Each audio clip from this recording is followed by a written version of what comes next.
What is up, guys? It is your boy Sweet here, and today we're going to be talking about 5 heroes that are currently very popular and very powerful, and then I'm going to be talking about their counters. How do you counter these heroes? Why are they so strong? And how do you prevent them from snowballing in your games? That's what we'll be discussing, so smash that like button in the name of Veno Jungle, and let's hop right into it.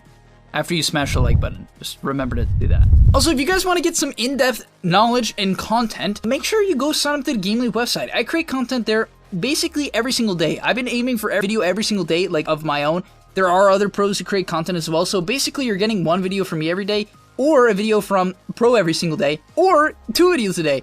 And that doesn't include YouTube posts, right? It's not like we just only post our YouTube content there, right? It is up over there, but you're gonna get such good content, such in-depth stuff. I've even had someone message me on Discord recently saying, "Oh, Speed, I'm shocked. There's so much original and content over there." I'm like, yeah, we put in a lot of work to make sure that GameLeap is not, just some meme, right? I know GameLeap is literally just a meme sometimes, but it really isn't. There's so much value there. In fact, I think we could charge $50 a month for it, and I would still think it's worth it, which maybe it's just me being biased, GameLeap for life, But yeah, go sign up right now, click the link down below, and I hope to see you guys there. Alright, so let's waste no time and start off with number 1, which is Spectre. I feel like I have to start with Spectre, otherwise it's a literal crime. Spectre has been dominating pubs. Not just low MMR pubs like he usually does, high MMR pubs too. Drums Manta Spectre and various variations of this build, and I've even seen some Blade Mail builds, just seem to be dominating pubs. It's really ridiculous. On top of that, I think Scotty's in a pretty good place, Abyssal's in a good place, even Diffusal are all items in good places, and they work really, really well with this build. And so yeah, Spectre in combination with those item changes and the help of recent buffs to Haunt and his pure damage W as well, it kind of just made him way too good. Also, the tempo of the game favors Spectre right now. So let's get into the counters. And the typical counter to Spectre, for whatever reason, is sort of the chip damage, tanky, spitty Veno heroes. Now, I could say Venomancer, as I do think actually Veno is pretty decent against Spec. I think you can win the lane if you play properly, and you can bully him out of the lane with Plague Wards, as Spectre doesn't have a great way of killing them. But that's not going to be the first hero. The first hero is Necrophos. Necrophos in a lot of ways is similar to Veno. However, if you spam your Q and you take a point in your E in the lane, there's no way Spectre should really ever kill you. And that's a good thing, because what it means is that you can hit Spectre over and over and over and over again. That's good. That's a really good thing. And there's also a couple more reasons why Necrophos is actually such a good counter to Spectre. Number 1 is Ultimate prevents you from having to deal with Dispersion on an absurd level. Now sure, that you still gotta be careful if you're close to him when he gets chopped by the scythe. It's not a fun experience, but usually Spectre can turn fights when on half HP or man up even at 500, 600 HP, turning a fight or even just winning a fight at that amount of health, and Necrophos prevents that, right? Spectre's one of those carries that naturally builds a lot of HP. I've seen multiple Spectres 30, 40 minutes into the game with 4,000 HP, and having a scythe to deal with that is great, and you lane well against them, so it's a good combo. And the last thing to mention is Necro can be a mech and a pipe buyer, 2 items that are very good against the AoE damage of Spectre. Next up is Undying. Undying is good in lane against Spectre as he prevents him from being too tanky, which sort of applies mid and late game as well. Then you have Soul Rip, which, magical damage in the early game against Spectre is solid as well, not too big of a deal. Tombstone is very, very good against Spectre. Spectre doesn't build too much attack speed. At least he used to not do it, so especially in your typical low MMR pub when people are still buying Radiant's first item for whatever reason, Tombstone will destroy Spectre, prevents him really from chasing anyone. And most importantly, we have Flesh Golem. The pure fact that you can walk up to Spectre, hit him, and amplify his damage taken, because that's what Flesh Golem does now. Anytime Undying auto-attacks someone, they get slowed, which is once again going to kite the Spectre, and they get amped damage. Big deal against a tanky hero, and that's kind of like a big thing about Necro Undying and the last hero we're going to cover, which is Viper. But Undying is really good at doing that. Also, he doesn't get instantly killed by Spectre, which is a good thing to have. Even Ogre Magi can be decent against Spectre just for that reason. Same thing as Jakiro. And finally is Viper. Wanna know why? Because you can play a high tempo. You can shut down the Spectre, and most importantly, your Nether Toxin disables both of his passives. That's a big deal. If he jumps any of your supports, you throw down another Toxin, and you do your best to protect them, or if you gank a Spectre, usually he's able to turn the fight with Dispersion. Without Dispersion, he's actually pretty easy to kill, and Viper does that. Next up, the second hero I'd like to talk about how to counter is Venomancer. The hero has been skyrocketing in win rate, 56% on Dota 2 Pro Tracker and 53% approximately on Dota Buff. Just goes to show how good Veno is right now. And here's a couple counters. The first one is Arc Warden. I'm actually going to make a video, probably tomorrow, about RTZ Arc Warden. Funny enough, I actually recorded a full video talking about, literally a full video talking about RTZ's Arc Warden, and OBS decided that, hey, we're just gonna make your mic default instead of your actual recording mic, and that was a great experience. So if you guys feel bad for me, if you are weeping and howling like I am, hit that like button, but most importantly, go get your gameleap sub. Alright, but in all seriousness, Arc Warden is a counter to Veno for a couple of main reasons. First things first, in the lane you're very good because your auto attacks are actually a higher range than Veno, so you can hit him a lot. And Spark Wraith can actually bully him out of the lane at level 1 when Veno is the weakest. In combination with the good laning support, which you'll probably see in the upcoming video, is a great way to actually dominate the Veno. RTZ slayed a rank 8 Veno hardcore. And most importantly, in the mid game, what I love so much about this matchup is, what does Veno like to do? He likes to walk into the fight and ulti a bunch of heroes. That's what he does, right? However, against Arc Warden, it's very hard to do that, because what he does is he fluxes you, he puts down a Spark Wraith, and then sends this annoying Tempest double that obviously you don't want to ulti, you don't want to gale, you don't want to spend any time on, but it's auto-attacking you to death. And then you have to make up your mind. Do I ignore this thing? Do I run away? Do I just not get a good ulti off this fight? It's a real predicament for Veno. It really, really is. So keep that matchup in mind. I think Arc is actually a very good safe laner to deal with Veno. Next up, we have Darkseer. I think the main reason why this matchup, in my opinion, is good is just largely because you're an aura buyer. Greaves is good, right? You can purge the Gale, you can purge all the ticks from Veno, even Veil.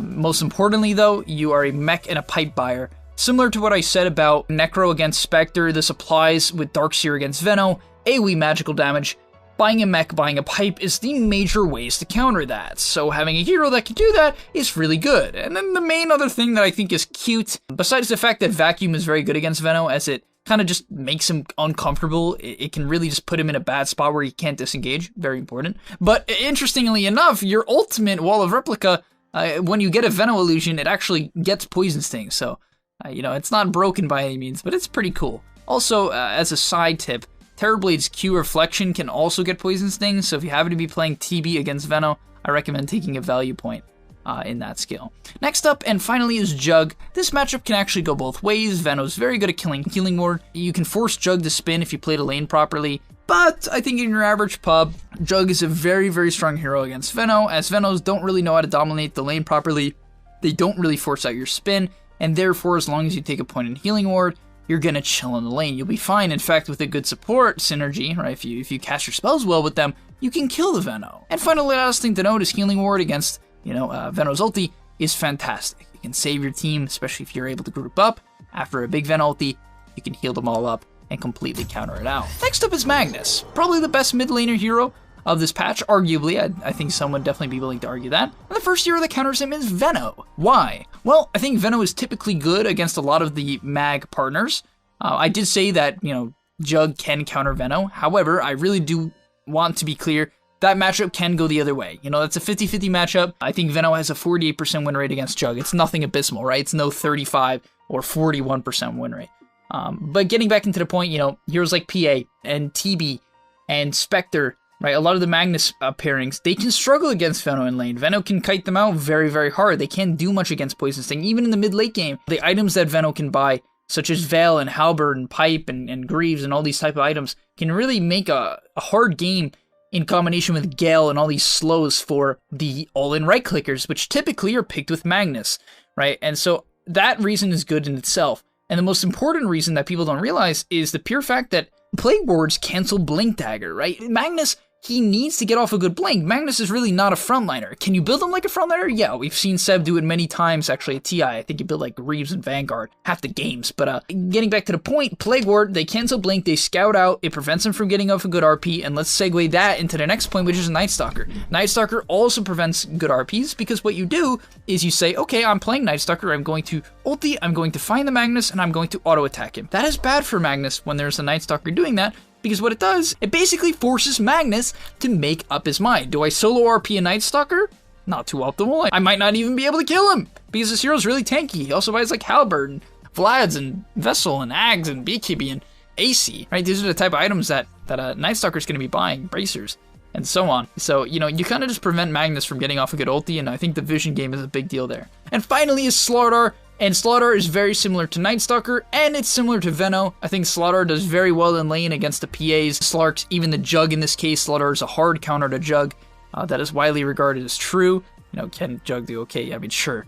But, you know, the fact that you can't spin TP, you bash him in the lane, it's just a bad matchup for Jug, and Slardar really, really does well, and can also zone out Mag in the team fights and gain Roche priority over Mag, which is something Mag often does well, right? He gives right clickers a lot of damage, which lets you kill Roche. Slardar can kill it earlier. Next up is Faceless Void. First off, we have Veno. I know I'm using Veno again, but this is just such a good counter to Void, I have to. Veno buys a lot of stats, which prevents him from dying at Chrono. You can specifically itemize just to not die to Void in Chrono. You buy a Veil, and then like a Halberd, or a Ghost Scepter if you see him coming, or you can go Crest, or you can go Greaves and Mech, and you can, most importantly, just scout him out. Same thing as the Magnus reasoning, right? You can see the Chrono coming, which allows your team to react. It allows them to split up, right? Like these big team fight ultimates, having a Veno is largely why, you know, Veno's popular right now. You just throw down a couple Plague Wards, and it's like, oh, they see me, what do I do, right? What do I do? Because the element of surprise is such a big deal for Void, especially in the mid and late game, especially in the late game. So yeah, also it's good in lane, right? Void wants to time walk off damage,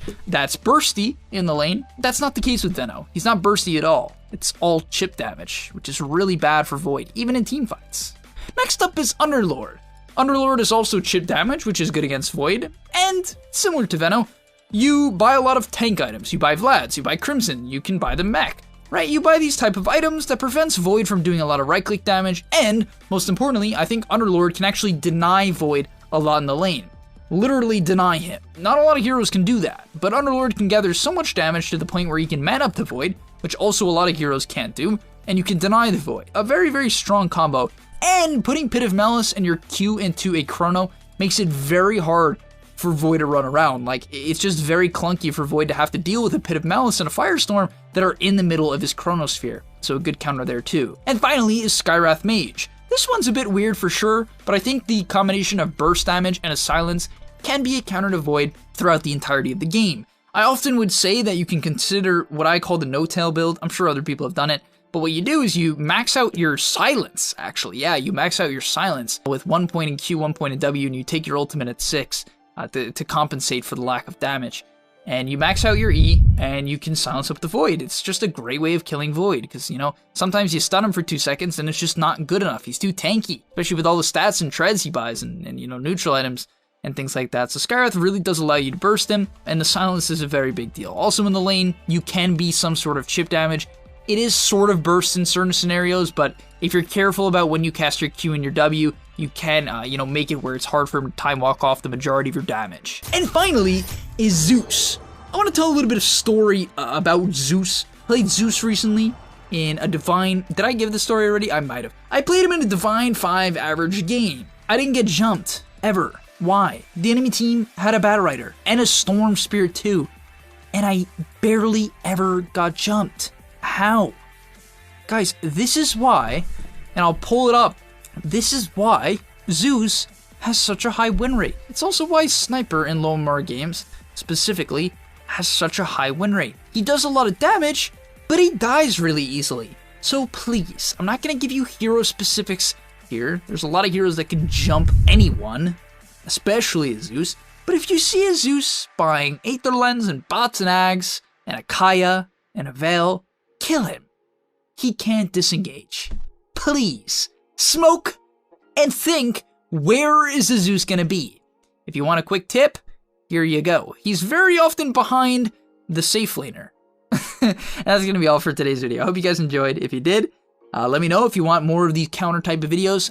Talk about matchups also in the comment section down below. I'll try to read them, see what you guys are thinking. Maybe I can use some of them in the future videos. And I'm always trying to learn from you guys as well, right? It's always a mutually beneficial relationship here at GameLeap, especially if you have a GameLeap sub, which if you don't, very disappointing. And yeah, I'll see you in the next video. Ending on that note, go get your sub right now. Before you leave, just want to say a quick message. If you're trying to get better at Dota or you just enjoyed that video, I know this is pretty general and you're going to hear this quite a bit from me, but I recommend you sign up to gameleap.com. Why? Because I put a lot of effort into the content over there, and generally the effort I do there is different from the content you're gonna see here on YouTube. It is different. In fact, I usually go a lot more in depth on topics or into niche topics that help you get to the next level even faster. Because on YouTube, I often have to keep it more mainstream. And that's even why I'm putting it at the end of this YouTube video. That's why this is at the end, because a lot of people just watch 5 minutes, they skip through just for like the dopamine spike. But if you are interested in actually getting better at Dota, I recommend you go to the description down below, get your discount right now by clicking the link, sign up, use the discount code that you're gonna see there, and I hope to see you there right now. So click it, and yeah, thanks for watching.